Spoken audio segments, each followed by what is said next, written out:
தற்போது இது தொடர்பாக பேசுவதற்காக பெடரல் ஆசிரியர் திரு ஸ்ரீனிவாசன் அவர்கள் நம்மோடு இணைப்பில் இணைந்திருக்கிறார். சார் வணக்கம். வணக்கம். சார், இந்த அட்டாக் ஆரம்பிச்ச உடனே நீங்க பல்வேறு விஷயங்களை நீங்க இப்ப சொல்லியிருந்தீங்க. அடுத்தடுத்து நடவடிக்கைகள் தொடர்ச்சியாக மேற்கொள்ளப்பட்டு வருகிறது. இதனுடைய எதிர்வினைகள் எப்படி சார் இருக்கும்? இந்த எதிர்வினைகள் எப்படி இருக்குன்னு பார்க்கறது நாம இது பார்க்கறதுக்கு இப்போ 10 மணிக்கு எந்த விதமான தாக்குதல் நாம நடத்தினோங்கிறத பத்தி இந்தியன் மிலிட்டரி எஸ்டாப்ளிஷ்மென்ட் அதை பத்தி ஒரு டீட்டெயிலா ஒரு அறிக்கை கொடுக்க போகிறது. அதில் நமக்கு தெரியும் எந்த மாதிரிய எந்த விதமான அங்க அந்த நம்ம பண்ண அந்த தாக்குதல்னால எந்த விதமான டிஸ்ட்ரக்ஷன் ஆயிருக்கு, இல்லை எந்த விதமான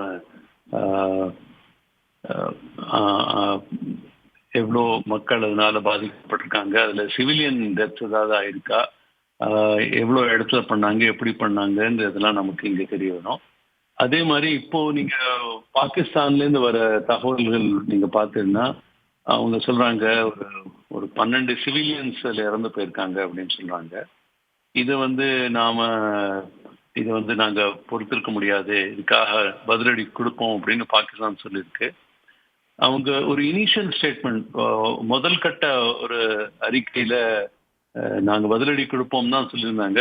ஆனா இப்போ இன்னும் ஒரு அறிக்கை வந்திருக்கு. அதுல அவங்க நிறைய இதுல மக்கள் பாதிக்கப்பட்டிருக்காங்க. இது வெறும் ஒரு சாதாரணமா எடுத்துக்க முடியாது அப்படின்னு சொல்லி பாகிஸ்தான்ல இருந்து ஒரு ரியாக்ஷன் வந்திருக்கு.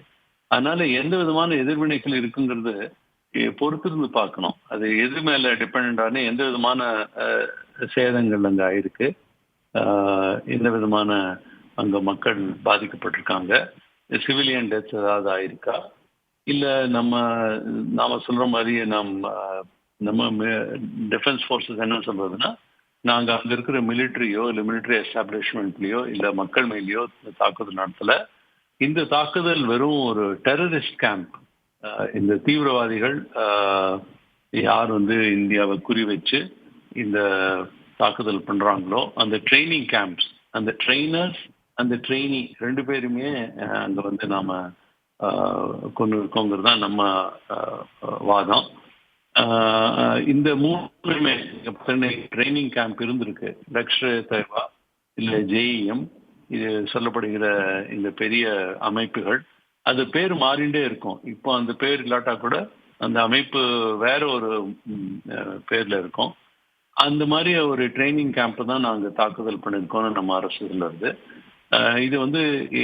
இது ஆனா இப்போ பார்த்தோம்னா இம்மிடியட்லி அங்கேருந்து ஷெல்லிங் ஆரம்பிச்சிருக்கு. ஷெல்லிங்னா அங்கே எப்பவுமே இந்த பார்டர்ல 2 இந்தியா பாகிஸ்தான் பார்டர்ல ஸ்மால் ஆர்ம்ஸ் ஃபயர் அப்படின்னு சொல்லுவாங்க. வெறும் ஒரு கன் ஃபயர் அங்கே எப்பவுமே நடக்கும். அது ஒரு சாதாரணமான விஷயம். ஆனா இப்போ என்ன சொல்லப்படுகிறதுன்னா, அவங்க ஃபயரிங் கொஞ்சம் பெரிய தளவாடங்களை யூஸ் பண்ணி அங்கேருந்து 2 பாகிஸ்தான் சைட்ல இருந்து புஞ்ச், ரஜோரி, இது நம்ம பார்டர் ஏரியாஸ், ஜம்மு சைட்ல இருக்கிற பார்டர் ஏரியா, அது மேல ஒரு அட்டாக் பண்ணியிருக்காங்க. ஷெல்லிங் பண்றாங்க, நிறைய ஷெல்ஸ் இங்க விழுந்திருக்கு அப்படின்னு சொன்னாங்க. அதனால நம்ம பார்டர் இந்த சைடும் எந்த மாதிரி இந்த தாக்குதலாம் பாகிஸ்தான் பதிலடி பண்றதுனால நமக்கு எந்த விதமான ஒரு பாதகம் ஏற்படணும் அதையும் பார்க்கணும். ஏன்னா அங்கேயே நிறைய ஜனங்கள் இருக்காங்க. அது எந்த விதமான ஒரு இது நிலவரம் பொறுத்து பார்க்கணும். சார், இப்போ பஹல்காம் தாக்குதலை தொடர்ந்து ஒரு போர் பதற்றம் நீடிக்கிறது. இந்தியா தக்க பதிலடி கொடுக்கப்படும் அப்படின்னு பிரதமர் மோடி உள்ளிட்ட பல்வேறு தரப்பில் இருந்தும் தொடர்ச்சியாக சொல்லிட்டு இருந்தாங்க. இன்னைக்கு நாடு முழுவதும் பாதுகாப்பு ஒத்திகை நடந்துட்டு இருந்தது. எதிர்பாராதமாக அதுக்கு முன்கூட்டியே இந்தியா தாக்குதல் நடத்தியிருப்பது ஒரு மிகப்பெரிய வரவேற்கத்தக்க ஒரு விஷயம் அப்படின்னு சொல்லி கர்னல் பேசும்போது கூட சொல்லியிருந்தாரு. இப்போ இந்த நகர்வை எப்படி சார் பார்க்க வேண்டியது இருக்கு? 2014 இருந்து எப்போது மோடி ஒரு அரசு வந்ததோ, எப்போது பிஜேபி அரசு ஆட்சியில் வந்ததோ, அவங்க எப்பவுமே என்ன சொல்லிட்டு இருக்காங்கன்னா, ஏதாவது இந்த மாதிரி பாகிஸ்தான்லேருந்து ஒரு டெரரிஸ்ட் ஸ்ட்ரைக் வந்தது அப்படின்னா நாங்க அதை சாதாரணமா பொறுத்து பார்க்க மாட்டோம், அதுக்கு பதிலடி கொடுப்போம் அப்படின்ட்டு. நீங்க பார்த்தோன்னா 2001 நம்ம இந்தியன் பார்லிமெண்ட்ல அட்டாக் பண்ணாங்க. அதுக்கு நாம பதிலடி கொடுக்கறதுக்கு ஆபரேஷன் பராக்கிரம்னு ஒரு பெரிய மிலிட்டரி மொபிலைசேஷனே பண்ணினோம். ஆனா அதுக்கப்புறம் ஒன்றும் நடக்கல. இதே மாதிரி நீங்க மும்பையில வந்து டெரர் ஸ்ட்ரைக் ஆகும்போது 26 உங்களுக்கு ஞாபகம் இருக்கும். அப்போ கூட வந்து நாம வந்து ஒன்றும் பண்ணல. அப்போ அரசு வந்து மன்மோகன் சிங் அரசா இருந்தது. அதுக்கும் ஒன்றும் பெருசா பதிலடி கொடுக்கல. ஆனா எப்போலேருந்து இந்த அரசு வந்திருக்கோ பாஜக, அதுவும் நரேந்திர மோடி எப்போலேருந்து பிரைம் மினிஸ்டர் வந்திருக்காங்களோ 2014 அவங்க இது ஒரு கொள்கையாவே எடுத்துருக்காங்க. இது மாதிரி நம்ம மேல ஏதாவது தாக்குதல் நடந்தா அதுக்கு உரிய பதிலடி கொடுக்கப்படும் அப்படின்னு சொல்லி அவங்க அதை பண்றாங்க. இதுக்கு முன்னாடி நீங்க பாத்தீங்கன்னா 2 ஸ்ட்ரைக் நடந்திருக்கு, உரி நடந்திருக்கு, அதுக்கப்புறம் பாலாகோட்டு. இது ரெண்டுத்துலயும் வந்து அவங்க அட்டாக் பண்ணாங்க. நாம வந்து இதே மாதிரியே ஏர்ஃபோர்ஸ் அமைச்சு அங்க இருக்கிற டெரர் கேம்ப்ஸை ஸ்ட்ரைக் பண்ணினோம். அதே தொடர்புல தான் இப்போவும் நடந்திருக்கு. ஆனா ஒரே ஒரு வித்தியாசம், இந்த முறை ஏர் ஸ்ட்ரைக் பண்ணாதீங்க, இது மிசைல் ஸ்ட்ரைக் நடந்திருக்கு. இது ரொம்ப துல்லியமான ஒரு அட்டாக் அப்படின்னு சொல்றாங்க. அது எந்த விதமான மிசைல் அமைச்சிருக்காங்க, போட்டு ஃபயர் பண்ணிருக்காங்க, எந்த விதமான அதனுடைய அதெல்லாம் நாம இப்போ பார்க்கணும். சர்டன்லி இது வந்து ஒரு எஸ்கலேஷன் தான். இது வந்து ஒரு பதற்றமான சூழ்நிலை ஏற்கனவே எப்பவுமே இருக்கிறது, இன்னும் கொஞ்சம் ஒரு கட்டம் மேலே இருக்குன்னு நான் சொல்லலாம். இது ஃபுல் ஃபிளட்ஜ் வார் ஆக்கிறதுக்கு முன்னாடியே உலக அளவில் எல்லா தேசமும் வந்து ஐநா இல்லை ஏதாவது இன்டர்வீன் டெஃபினெட்லி பண்ணும். ஏன்னா உலகம் வந்து ஒரு 3வது போர் இப்போ வந்து பார்க்க தயாரா இல்லை. ஏற்கனவே உங்களுக்கு தெரியும், யுக்ரைன் ரஷ்யாவுக்கு நடுப்புற ஒரு போர் நடந்துருக்கு. இன்னொன்று வந்து இங்க பாலஸ்தீனியன்ஸ்க்கும் இஸ்ரேலிஸ்க்கும் ஒரு போர் நடந்துருக்கு. அதனால இது உலக பொருளாதாரம், உலகனுடைய மற்ற கட்டமைப்பு மேல ரொம்ப பெரிய ஒரு பாதகம் ஏற்படும். அதனால இது கொஞ்சம் இதுதான் பண்ண பார்ப்பாங்க. ஆனா நீங்க கேட்ட கேள்வி எப்படி முன்னாடி கேட்ட, இது வந்து இன்னைக்கு தான் வந்து 7ஆம் தேதி நாம சிவில் டிஃபென்ஸ் எக்ஸசைஸ் இன்னைக்கு தான் பண்றதா இருந்தோம். இந்த மாதிரி ஏதாவது ஒரு தாக்குதல் நடந்தா மக்கள் எப்படி உங்களை பாதுகாக்கணுங்கிற ஒரு எக்ஸசைஸ் தான் இன்னைக்கு நடக்கிறதா இருந்தது. இன்னைக்கு அதுக்கு ஒரு நாள் முன்னாடியே பண்ணிட்டாங்க அப்படிங்கிறது. இது எப்பவுமே மிலிட்ரியில எலிமெண்ட் ஆஃப் சர்ப்ரைஸ் அப்படின்னு சொல்லுவாங்க. இது வந்து எப்பவுமே ஒரு எனிமி அட்டாக் பண்ணிருச்சு, அவங்க ஏதாவது நாம பிளான் பண்ணிருக்கச்சு, அதை பத்தி அவங்க நினைக்கச்சு வேற ஏதாவது நாம பண்ணிடணுங்கிறது தான் மிலிட்ரி எப்பவுமே அப்படிதான் பண்ணோம். அதனால இது ஒரு சர்ப்ரைஸ் அட்டாக் தான். எல்லாரும் என்ன நினைச்சிருந்தாங்கன்னா, இப்பதான் எக்ஸசைசஸ் பண்றாங்க அதனால கொஞ்சம் நேரம் ஆகும் அப்படின்னு நினைச்சிருக்கலாம். ஆனா it was a sudden attack. அதுதான் இன்னைக்கு காலம்புற 1:44 ஆயிடுச்சு. சார், இப்போ நீங்கள் இந்தியா பாகிஸ்தான் இடையே நடந்த இதுக்கு முன்னாடி நடந்த போர்க்காலங்களாகட்டும், அதுக்கப்புறம் பதற்றமான சூழலாக இருக்கட்டும், பல்வேறு நடவடிக்கைகளை அடுத்தடுத்து தொடர்ச்சியாகவும் இப்போது நீங்கள் பார்த்துட்டு இருக்கீங்க சார். இப்போ இந்த பஹல்காம் அட்டாக்கை பொறுத்த வரைக்கும் இப்போ அடுத்த கட்டமாக இது வந்து இப்போ ஏன்னா இது வந்து ஒரு சர்ஜிக்கல் ஸ்ட்ரைக்காக ஒரு லிமிட்டெட் ஒரு வாராக இருக்கும் அப்படின்ற ஒரு தரப்பும் சொல்லப்படுது. இதெல்லாம் இது ஒரு மிகப்பெரிய ஒரு வாராக போவதற்கும் வாய்ப்புகள் இருக்கா சார்? இது நாம இப்போ சொல்ல முடியாது. ஆனா எனக்கு என்ன தோன்றுதுன்னா, இது பெரிய போரா மாறதுக்கு வாய்ப்பு கொஞ்சம் கம்மி தான். ஏன்னா நம்ம இப்போ நம்ம இந்தியன் ஸ்டேட்மெண்ட்டை நீங்க பாத்தீங்கன்னா அது என்ன சொல்றோம் நாமன்னா, 26 அப்பாவிகளை அங்க இருக்கிற சுற்றுலா பயணிகள் பண்ணி அந்த சுற்றுலா பயணிகளை கொண்டு இருக்காங்க. இதை வந்து இதுக்கு ஒரு பதில் கொடுத்தே ஆகணும். ஏன்னா இந்த டெரர் கேம்ப்ஸை ஒழிச்சே ஆகணுங்கிறதுக்காக நாங்க ஒரு லிமிட்டெட் ஸ்ட்ரைக் தான் பண்ணிருக்கோம். அங்க இருக்கிற மிலிட்டரி மேல நாம ஒன்றும் பண்ணலை அப்படின்னு தான் நாம சொல்லுறோம். இது நாம பார்க்கணும் அங்க இருக்கிற அரசு அது எப்படி எதிர்கொள்ளுதுன்ட்டு. ஏன்னா 2019 இம்ரான்கான் பிரைம் மினிஸ்டர் இருந்தார். அவர் வந்து ரொம்ப போருக்கு போகணுங்கிற ஒரு இது இல்லை அவருக்கு. ஆனா இப்போ இருக்கிற ஷாபாஸ், இப்போ இருக்கிற பிரைம் மினிஸ்டர், அவருடைய 2 பெரிய அவருடைய ஜெனரல் 2 ஜெனரல் இருக்காங்க, 2 ஆசிம்ஸ். ஒருத்தர் வந்து ஆசிம் முனீர், இன்னொருத்தர் வந்து ஆசிம் மலிக். ஆசிம் முனீர்ங்கிறவர் வந்து அவர் தான் டிஃபென்ஸ் சீஃப், ஆர்மி சீஃப். அப்புறம் மலிக்ங்கிறவர் வந்து ஐஎஸ்ஐங்கிற ஒரு அமைப்பு இருக்கு இல்லைங்க,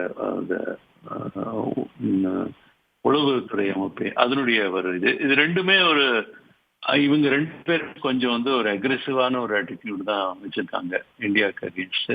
அப்புறம் அங்க வந்து ஆர்மி தான் எல்லாத்தையும் கண்ட்ரோல் பண்ணது. அவங்க தொடர்ந்து சொல்லிட்டே இருக்காங்க நாங்களும் ஒரு நியூக்ளியர் ஸ்டேட் அப்படின்ட்டு.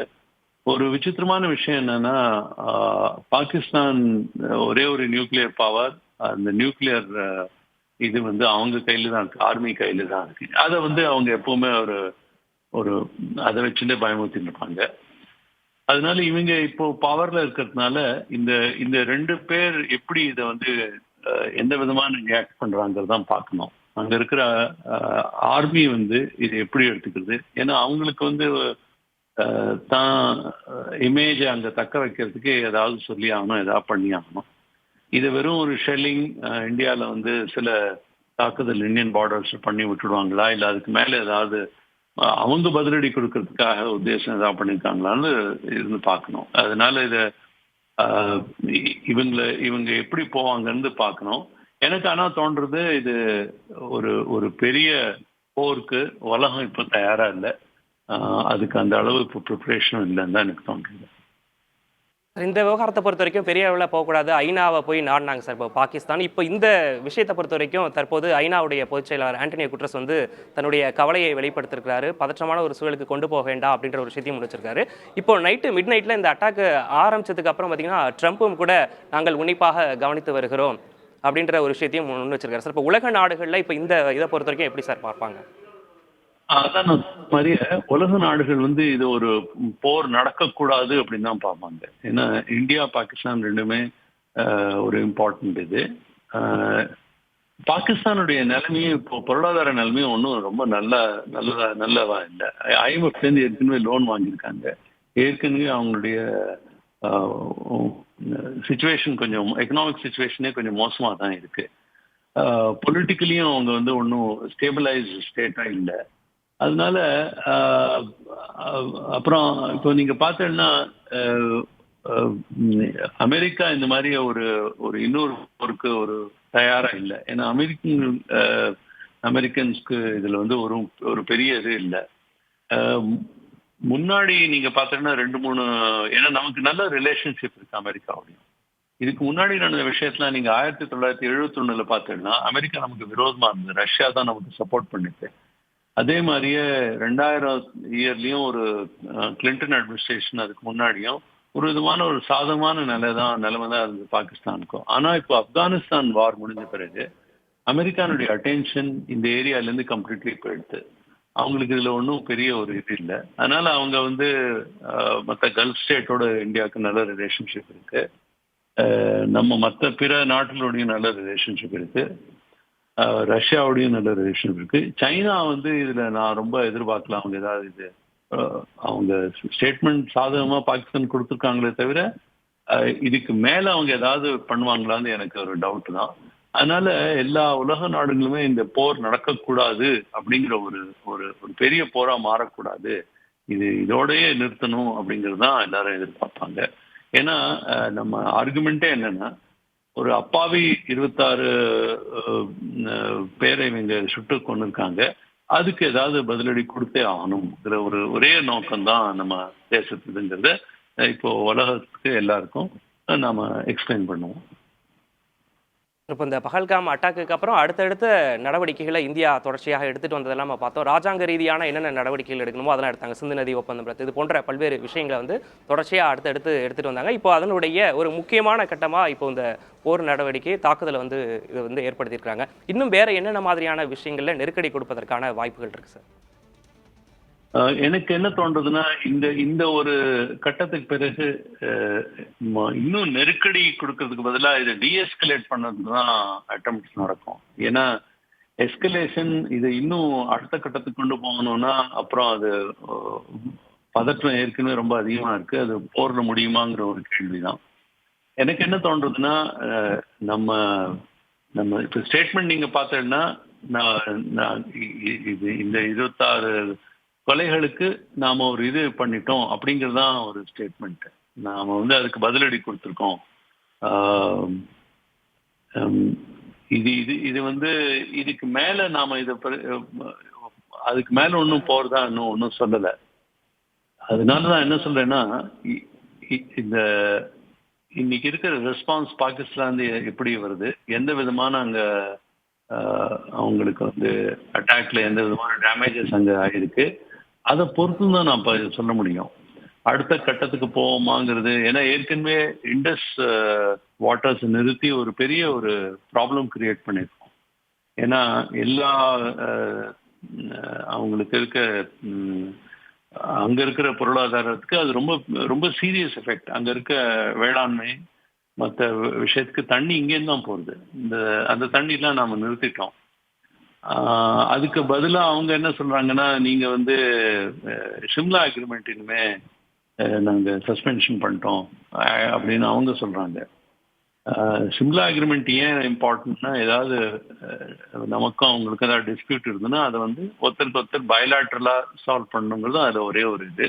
பீஸ்ஃபுல்லா உட்காந்து பேச்சுவார்த்தை நடத்தி பண்ணணுங்கிறது தான் ஷிம்லா அக்ரிமெண்ட் சொன்னது. இது அவங்க சொல்லியிருக்காங்க, இது நாங்கள் வந்து ஏற்றுக்க முடியல அப்படின்ட்டு. என்ன தோன்றதுன்னா, நாம ஏற்கனவே இந்த ரிவர் வாட்டர் இண்டஸ் ஒரு ஸ்டெப் எடுத்துட்டோம். இதுக்கப்புறம் இங்க ஸ்ட்ரைக்கும் பண்ணிட்டோம் டெரர் கேம்ப்ஸ் மேல. இதுக்கு மேல வந்து நாம இப்போ போக மாட்டோம் அப்படின்னு தான் தோன்றுது. நிச்சயமாக சார், இந்த பகல்காம் அட்டாக் தொடர்பாக பல்வேறு விஷயங்கள், இதற்கு முன்னாடி என்ன மாதிரியான நடவடிக்கைகள் எடுக்கப்பட்டது, தற்போது என்ன மாதிரியான வாய்ப்புகள் இருக்கு அப்படின்ற விஷயங்கள்லாம் பகிர்ந்து கொண்டீங்க. மீண்டும் தொடர்பு கொள்கிறோம் சார்.